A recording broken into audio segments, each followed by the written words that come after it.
By 1970, she had given birth to 3 children.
Gets all the money.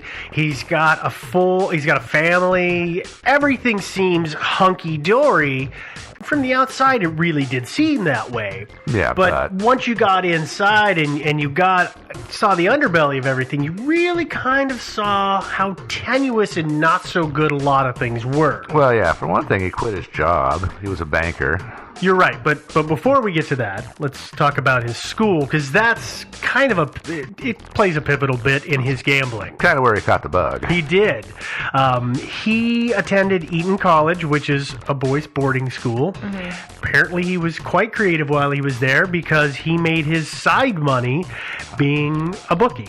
and also racing on horse racing. Okay. So he was gambling. He was making enough money to have plenty of spending cash. When he went to Germany during his national service days, that's where he learned to play poker and evidently was quite good at it. And of course, then he wanted to gamble on everything. So he was playing poker and Backgammon. Backgammon's the other one that he liked to play a lot. Those are games of skill, Yeah. which he was good at, but he also liked games of chance, which is a problem because he played things like Baccarat, which is complete and total luck. I don't know what Yeah. that is.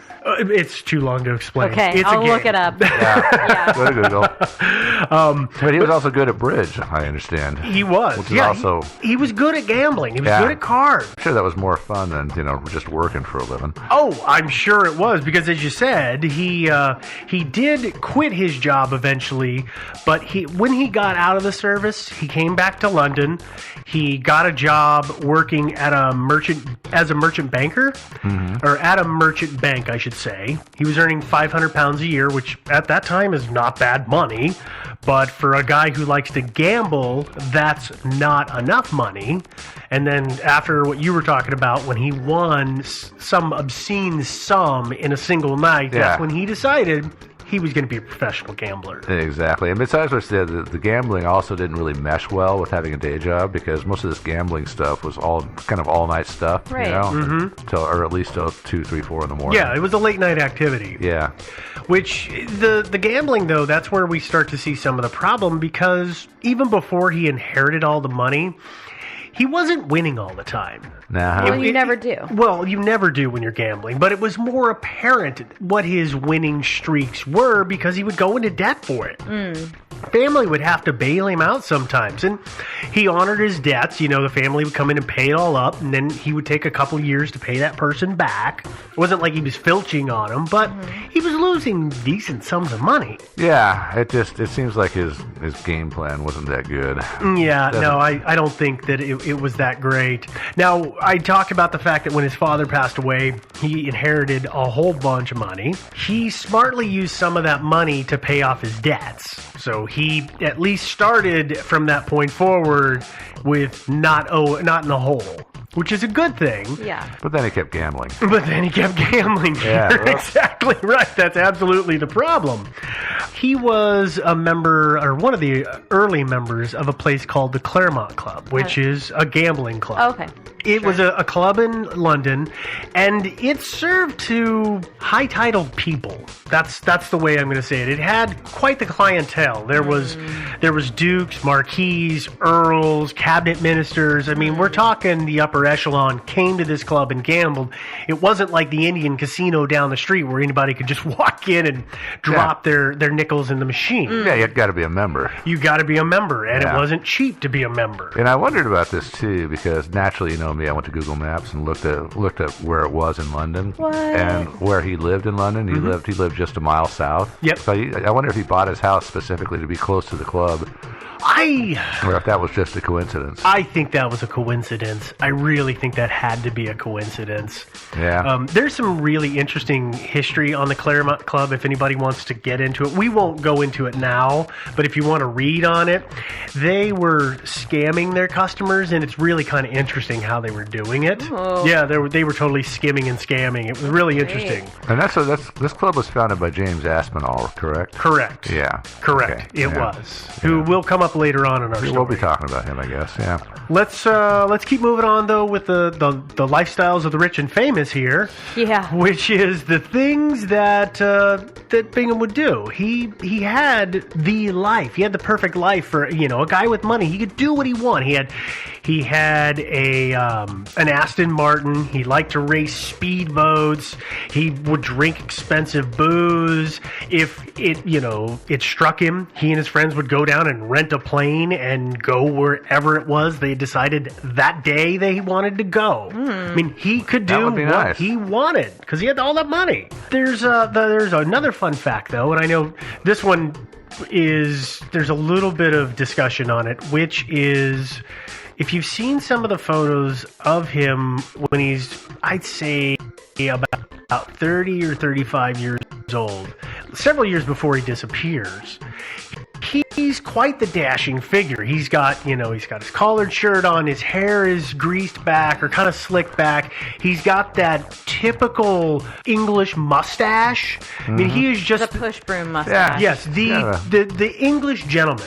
Yeah, he was kind of a handsome guy. He was, and he was actually approached to play the part, or to try out to play the part of James Bond. Yeah, that's what I because heard, His yeah. description fit so perfectly. Yeah. Now he turned down the offer. He Well, never that's even. because Sean Connery like found out about it and kicked his ass. No, he had evidently tried out for a movie once before and never even made it past the initial screening, so that turned him off of movies. I guess. I guess. I don't know. Well, he probably felt that it was beneath his dignity to actually have to audition. Yeah, they should That- have just said you're the next James Bond. That's right. Yeah, maybe. And I have but written in all capitals, not everything was that great at home besides the money part. Weird. His Going family around life- and playing and gambling and flying anywhere and probably Leaving the kids and the wife sleeping at with home. a lot of different ladies didn't pan out for him. Evidently not. Yeah, actually, according to Lady Lucan's website, he was not an adulterer, she says. I never got the impression that he was playing the field. He liked to play the cards, not the ladies. Yeah, Interesting. I mean, he might have been a cheater, too, but according to Lady Lucan, and she had every reason to not like him. Yeah. She has every reason But to she say says, no. she says that he was not an adulterer. Oh, okay, but, well, never yeah. mind. All right. Well, let's talk about Lady Lucan while we're at it, because, like I said, between 1963 and 1964 and 70, she gave birth to 3 children. Uh-huh. Well, it turns out that she had some problems with being a parent, and it's not that or not being a parent, but she experienced something that a lot of women experience, which is they call it postpartum or postnatal depression. I've only ever heard it postpartum, but Yeah. Yeah, I also live in America. Yes. So, if you don't know what that is, it's a depression that a lot of parents experience once the child is born. Women only. I think it's women, yeah. Is it women only? 'Cause think I thought I'd heard that men get it, but I don't understand I it. think that childbirth, the whole process, and afterwards, your hormones are doing all kinds of crazy stuff, you know. So, yeah, it's pretty common. I wouldn't say pretty common, but it's common enough that we know about it. Yeah. That doesn't mean that all women are going to go through it, Oh, not even no. a high No, no. percentage. Yeah. But Yeah. some women do. I'm just saying that it's not common. I guess what I'm saying is it's not rare at all. Okay. You I- probably know somebody in your You life. probably Oh, yeah. do know somebody Yeah. that experienced Yeah. it, even if it was for a short time. Yeah, or like a very mild Yeah. case. Yes. She did not have a mild case. She was extremely depressed to the point that I believe it was in 1971. Bingham basically spent a lot of time taking her around, trying to get help for her, and trying to help figure out what's wrong with his wife. I mean, I have to guess that he cared enough to do that. Yeah. If you're going to spend all that time, he then allegedly tried to have her committed, Yeah. which Was not, back in those days, it was not considered as heinous of a deed to try No. to get somebody committed. No, but as it she would be fought today. it, and so they did. Yeah. I believe at the time it was supposed to be a voluntary committal, is what he was trying to get her to go for, while they were at the sanitarium. Is that what it would have been? I guess. I don't know. Okay, But- but she wasn't down for it. Well, the thing about it is, too, I appreciate your point of view, because if you're already depressed, can you imagine how much more depressing it's going to be to Yes. be in one of those places? Yes, Yeah. we've had this conversation Oh, yeah. before, Yeah. so Yeah. Especially if it's, wrapped up in your feelings for your children. Mm-hmm. To be told basically like, hey, listen, no, you can't actually be near them. Yeah. Like Yeah. that's got to be a pretty big blow. But, Yeah. she was actually, her problems, I think, went beyond just postpartum depression. I'm because sure was that there was more there than that. at But a later stage in her life, she was diagnosed as bipolar. Mm-hmm. Yeah, she had some issues. she had some issues. But the point is, it didn't do good things for their marriage. Oh no. Yeah, of course not. I believe it was. Yeah, it was the Christmas of 1972. The family spent Christmas together. That didn't go well, and in January of 73, John moved out of the house. So now they're basically on the skids, and they're kind of separated. She was interested in trying to reconcile, and she did try to reconcile the marriage, but at that point, he had no interest in it. He was basically done with the marriage. Yeah, it sounds to me like she was kind of hard to get along with. But you probably know this, that none of her kids speak to her anymore. Yep. It also sounds like he was maybe a little like hard-headed. Yeah. Because Okay. he was convinced that he could do a better job, and he did everything he could to prove that. Yeah. Oh yeah. I mean, he was kind of a big jerk about this whole thing. But then during the whole, are you going to talk about the child custody? Well, battle at all? just a little bit, but go ahead. Yeah. Yeah, no, please. Yeah, well, she did something in the custody battle too that really incensed him. Apparently, she brought out a few accusations, things that would not be considered really heinous today. But she told the court that he was into some certain kinky sexual practices that, again, that would not be considered. But for, considering the time, And a proper lady does not do those things. No. yeah, and he considered that to be a huge act of betrayal. Mm-hmm. And so that kind of hardened his heart towards her, I think. Yeah, there's a bunch of dirty laundry that we could air about their custody battle, but I'm not going to do it because that's exactly what it is. It's dirty laundry. Oh yeah. Here's what you need to know. A judge ruled he lost. She kept custody of the children, and he had to pay her. It was a stipend is the only word I can think of. An allowance or alimony. Yeah, an allowance, alimony, Yeah. whatever the official title was. Well, he and had to pay. But that would have been expensive because not only the household and their living expenses and everything, but also they had to have a nanny. the judge ordered a nanny, and he had Because- to pay that salary. Plus, he had to maintain his own household around the corner. Hmm. Yeah. And he did some things like, he played games with her as much as I'm sure she played games with him. Mm-hmm. When you read about the story, sometimes you hear that after he lost the custody battle, he spiraled downhill. Except that when I've read the stuff about him, his actions don't really support that.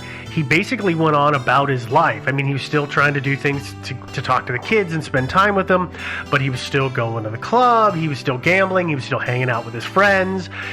There was no huge market change in him all of a sudden. Nothing that would indicate to me that he was spiraling downhill. So I discredit that a little bit, but you will come across that when you read this story. It does seem that he had some pretty serious problems, though. He did. Yeah. Let's at this point move forward in time a little bit. We're going to go to the night of Thursday, November 7th, 1974. Okay. All right. Lord Lucan himself, specifically, he had met a friend that day for some conversation and possible business dealings, and then he gave that person a ride home. And then he went home himself. He had plans later that evening to meet his friends at the Claremont Club at 11 o'clock. I believe he was meeting a friend, I can't remember who it was.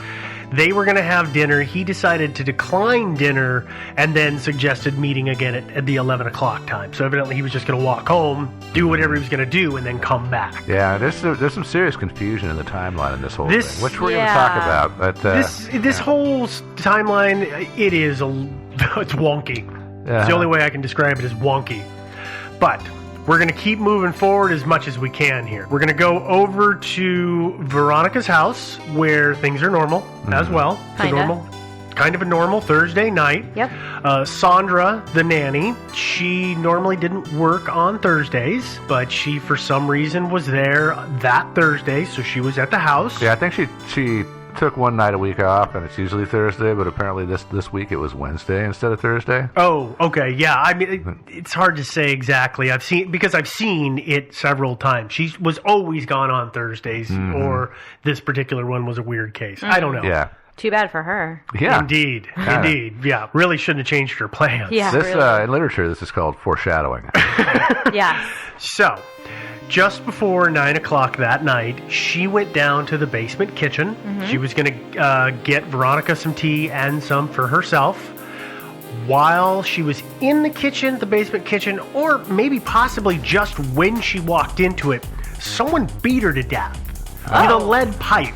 Wow. No, it was And then stuffed her body into a sack. a mail sack, a U.S. mail sack of all things. But no, I disagree. I think it was the professor with the revolver. I knew one of you would do it. You knew it was going to be him, too. Yeah, I kind of did. Nah, when you see the lead pipe thing, you can't help but think about You're right. Clue, right? You're right. Okay.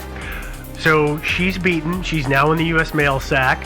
Veronica, who is expecting her to come back upstairs, is kind of wondering what's going on. So she goes to check on her. And actually, I want to pause here for a second. I want to talk about... Yes, I want to We talk were in the about heat of this. it. I know. That's why I want to talk about this before we keep going, because it's just going to get more and more intense. Okay. When you read about this, what we're about to cover, it reads like a whodunit or a murder mystery kind of. It kind of does. Yeah. You know, it's a Sue Grafton or somebody like that. And I was really curious why everything you read told it exactly the same. The details always had this real big build-up to them. And then I figured it out. There's 4 authors who have written quite extensively on this, one of whom happens to have been one of the lead investigators on the case, and everybody is then taking their information from those 4 sources. If you trace those 4 sources backwards, do you know who their main source is? Veronica? Veronica. Yeah. Oh. Okay, she is going to tell the story in one way because she's probably got a reason to, whether good, bad, or indifferent. She's going to paint it in a certain light. So I want to say that now because it does come across in one very direct way, and one side really seems to hold all the cards in this. So just be aware of that as we're going through what's about to happen next. Okay. Okay, what happens? So she goes down the stairs. So Veronica goes to the stairs to the basement and calls to Sandra, and at that point, someone attacks her. With the lead Officially, pipe. we aren't sure. She starts screaming. Her attacker tells her to shut up. It's at that point she says that she recognized the voice as that of her husband. Here's the thing you need to keep in mind is that the basement kitchen, it was dark. Yeah. So she couldn't see anything down the stairs. So she couldn't really see who her attacker was. But they were not in the basement, let me say. They were on the first floor, correct? They were on this, she had on the stairs and then in the first floor. Yes. So the top of the stairs. Yes, top of the stairs. She'd never gone down the stairs. And apparently he was hiding in a closet, like hiding in the coat closet. Is that what it was? I don't know exactly where. Again, this is another part of that story where it's a little wonky here and there, and I'm not sure where he was hiding. I got the impression that he rushed up the stairs Oh, at that's her. possible. Yeah, I heard somewhere that he was actually hiding in a closet, or Could have been. maybe just hiding around the corner in the hallway. I don't know. Yeah, well, the point is, they struggled. The two struggled. She bit him. He knocked her to the ground. And then, of course, this attacker, who she says is her husband, then tries to strangle her. I heard he was wearing gloves. I heard he also jammed some fingers down her mouth just to kind of quiet her down. I don't know. It could be. The strangling part I can get. Fingers down the mouth seems like a dumb thing to do because someone's going to bite. Could get bit, yeah. Yeah. But I've heard that from a few sources. So. Yeah. The battle ensues, at which point she grabs his testicles. I'm guessing not in the nice way. Gives him a good hard squeeze. And That's what they teach us, actually. that takes the fight out of him. Not surprising. Weird. Yeah, and he stops trying to kill her. once they calm down, they go upstairs, and Veronica, I get this, she was trying to buy time at this point. She figured she was dead. She figured he was going to kill her, even though he had stopped fighting at that point. So they go upstairs. She says, listen, I won't tell anybody. You can hide out at the house for a couple of days and then escape the country. And he's like, oh, okay, yeah, that sounds like a great idea. And I think, well, and didn't he say that essentially you have sleeping pills, right? And he was saying that, well, I won't bludgeon you to death, but you can just take a whole bottle of sleeping pills. I'm sure there was a lot of threats. Yeah, and you can just do that. And so I'll stop bludgeoning you. Just kill yourself another way, and it'll all be okay with me. Which is a little weird. Yeah, so he takes her upstairs, and he goes off into the bathroom. Correct. Well, not before putting one of the children to bed, because one of the girls had gotten up. Weird. And he put her to bed. Yeah. And then, yes, they're in the bedroom. She's, he goes... I've heard it described either he was looking through the medicine cabinet or he was getting towels to clean her up with. Yeah, I heard when he turned the water taps on to that's when she made her break. Towel. Yeah, because the sound of the water would cover her escape. She realized that. She beat feet out of the house. She ran down the street and into the plumber's arms, which is a pub. Yeah, not the plumber, but not the actual plumber. Not actually. Yeah. And told everybody what was going on. Mm-hmm. So, needless to say, somebody called the cops? The cops showed up. What? Of course. They search the house. They find Saunders' body. But, of course, Lord Lucan is nowhere to be found. No, and by the way, the finding of Saunders' body was kind of a classic, something out of Agatha Christie. Because they didn't actually immediately realize that there was even a body down there. And somebody sees this big mailbag, and somebody gave it a kick or something, and this arm flops out of it. It really does read like a book. It's incredible, yeah. It really is just like, what? Yeah. I thought you were going to say they saw blood trails straight to the bag, and somebody kicked it and an arm flopped out. I don't think they were they didn't really immediately realize the there was a body there. investigation here wasn't exactly bulletproof. No. There was possibly some contamination of the scene. Well, and let's be fair, right? If anybody had been following the news at the time, if the police had been following the news, if Lord Lucan had at any point called the cops or talked to his friends that were cops or whatever and said, listen, my wife's kind of crazy, I'm going to try and get her committed. And then, a couple weeks later, she comes screaming hysterical and says, oh, there was a man in my house. And they're like, okay, crazy, let's go check it out. Yeah. Okay. Well, she was beat up. Yeah. She did have signs She had blood running down her face. Yeah. She'd been hit like 4 times with a lead pipe on the forehead. God. Something like that. And she was still conscious. I know. Yeah. That's incredible. Well, the lead pipe was wrapped in a bandage, which is weird. I'm not sure that the entire pipe was. I thought I'm thinking just basically part of it, the part that he wanted to use for like a grip, was wrapped with a bandage. That's kind of like you would on a baseball bat. I'm not entirely sure, but that's what I'm thinking. Yeah. Okay, because I didn't understand the impression bandage. Yeah, as like a grip. That would make sense. Yeah.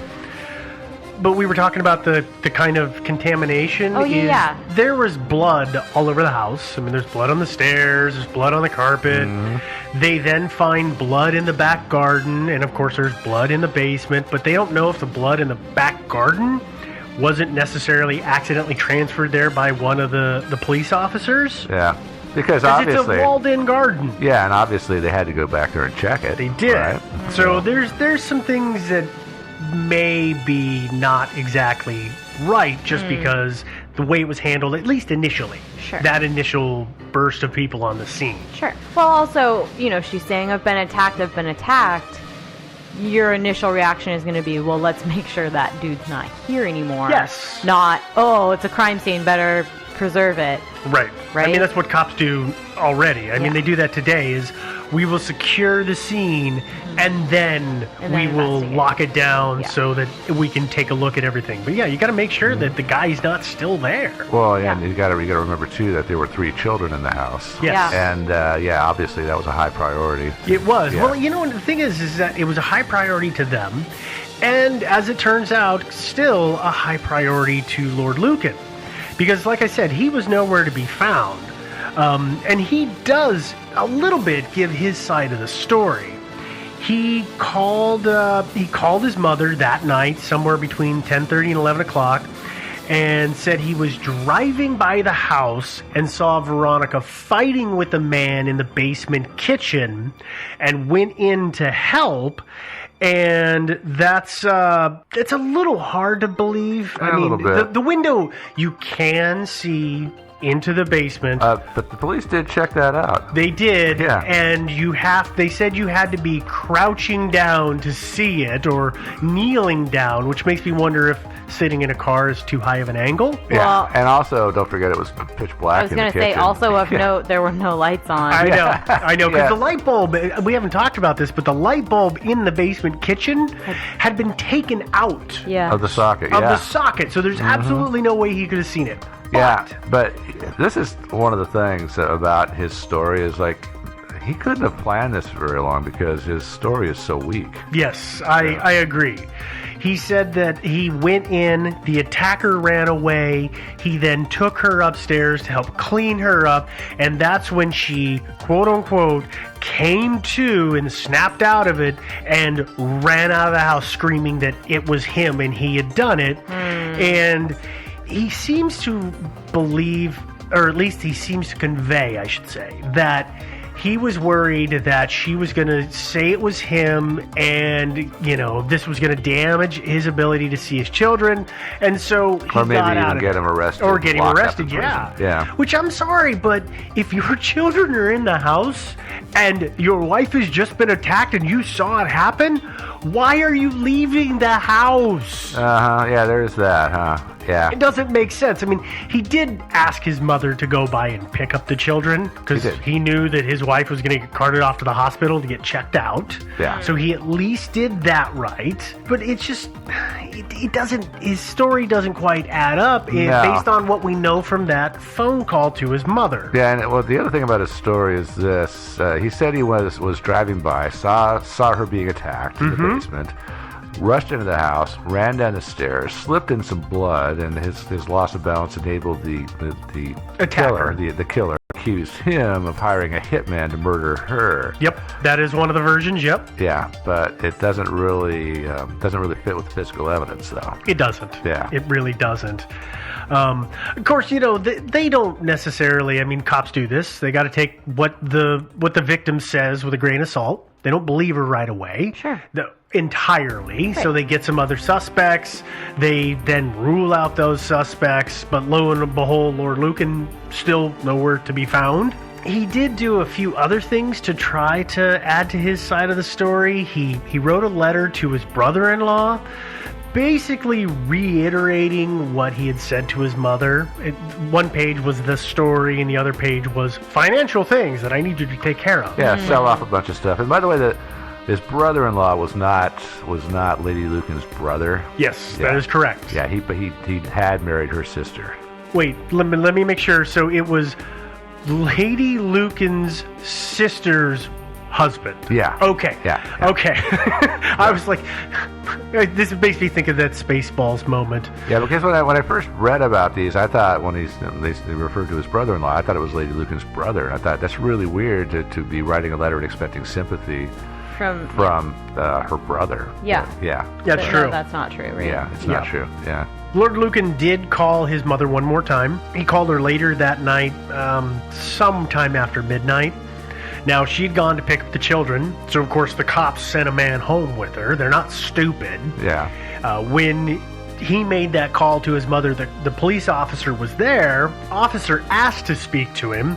He declined to speak to the officer, said he had to think about it, but that he'd be in contact with the police in the morning. That, of course, didn't happen. As we all know, he didn't ever actually speak to the police. At the time, he was driving a borrowed Ford Corsair. He drove from London to East Sussex, where he went to a friend's house. Those friends were the Maxwell Scotts. Susan Maxwell Scott answered the door. Her husband evidently wasn't home. And apparently her husband was one of his fellow gamblers, correct? Yes, he was. But her husband wasn't there, and maybe one of you got a better idea of this. I never got a clear understanding of if he hung out for a while or if he just said, "Oh, okay," and then turned around and left. Yeah, I could never get a clear bead on it. I'm not totally sure. I thought it was that he told her the story, and I thought he made a phone call, and I thought maybe that was. I thought maybe he might have even written those letters to his brother-in-law there. Well, but the letters were at his house. Oh, his house? If I remember correctly, the letters were at his home. I think he had told her that he had done it, that he had written the letters to his brother-in-law. But again, this is one of those things, like, because of the way that it's told and it's been regurgitated, I'm a little bit unsure. Yeah. All I know is that they found the letters and they were in London. So Yeah. take from that what you will. Yeah, I had heard that he wrote the letters, mailed them, and then called his brother-in-law and told him that he'd mailed these letters to him, and he wasn't in London, so that caused the brother-in-law to go to London to get the letters. And that would make more sense. Yeah. That would totally make more sense he might have made than the that- versions that I kept coming across that just confused the crap out of me. Yeah. So he might have made that phone call from there. That was under the impression that he made a phone call from there and told her. I don't know if he told her much of anything. I mean, obviously he told her there was a crisis, yada yada. I mean, right? His mother? Yeah. No. Susan Maxwell Scott. Yes. Yeah. And he would have had blood on his clothes. Yeah, If yeah, he and- slipped and fell in the blood, Yeah. if he's telling the truth and he's trying to clean up his wife, he would have blood on his clothes. Not if he went home and wrote letters. He would have changed his clothes. You would think. By the way, there was blood on the envelopes. So, But not on the stationery itself, correct? Yeah. Yeah. Wait, and it interesting. was like blood smears? like little bits know? of blood. So, okay, That's- the reason that's troubling to me is that blood dries pretty quick on your skin, right? So for it to be blood smears, it would mean that he would have had to have been actively bleeding, probably. Or I maybe might- he had gotten his hands wet or was trying to wash them off and grabbed it, and that would have, transferred blood. I guess, yeah, it would have been like really watered down. I mean, like blood it hangs around, on you dry for a while, but like reconstituting blood on your hand, like that doesn't really, No, it doesn't work that well. it doesn't work super great. I mean, we're kind of going down that rabbit hole. We Yeah. are. But I You mean, know, I think that does present a problem for me, that especially since it wasn't on the stationery, it was on the